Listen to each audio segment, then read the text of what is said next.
उद्धव ठाकरे आणि राज ठाकरे यांच्या भेटीकडे सध्या राजकीय दृष्टीने पाहू नका, अशी प्रतिक्रिया संजय राऊतांनी उद्धव ठाकरे आणि राज ठाकरेंच्या भेटीसंदर्भात दिली आहे। तर दोन्ही भाऊ शेवटी निर्णय घेतील आणि तो महाराष्ट्राला मान्य असेल, असं देखील राऊतांनी म्हटलंय। भाच्याच्या विवाह सोहळ्यानिमित्त काल ठाकरे बंधू एकत्र आले होते। कुटुंब एक असते, त्याच्यामुळे कुटुंब म्हणून एक आल्यावर सुद्धा काही महाराष्ट्राच्या दृष्टीने काही महत्त्वाचे प्रवाह असतात, त्या प्रवाहामध्ये आम्हाला वाहत जाता येत नाही।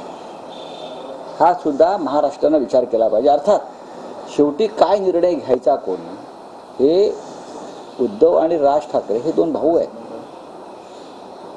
आहेत, हा निर्णय त्यांनी घ्यायचा आणि त्याने घेतलेला निर्णय मला माहिती आहे की महाराष्ट्र मान्य करेल। ही चर्चा गेली अनेक वर्ष सुरू आहे आणि त्या चर्चेमध्ये माझ्यासारखा माणूसही सहभागी असतो, बरोबर, कारण मी राज ठाकरे यांच्याबरोबर सुद्धा जवळून काम केलेलं आहे।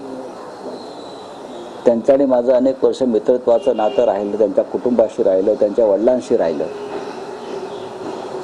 सगळ्यांशीच राहिलं। उद्धव ठाकरे माझ्या पक्षाचे नेते प्रमुख आहेत, तेही माझ्या जवळचे माझे भाऊ आणि मित्राप्रमाणेच आहेत।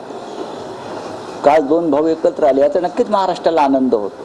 पारिवारिक त्यांचा तो कार्यक्रम होता। राजसाहेबांच्या आणि उद्धव साहेबांच्या भाच्याचं लग्न असल्यामुळं मामांनी जेवढं आनंदी राहायला पाहिजे तेवढे आनंदी राहिले आणि मला वाटतं माननीय राजसाहेब आणि माननीय उद्धवजीच्या आवडीचे पदार्थ मेजवानीत होते, त्याच्यामुळे ते खूप आनंदी होते।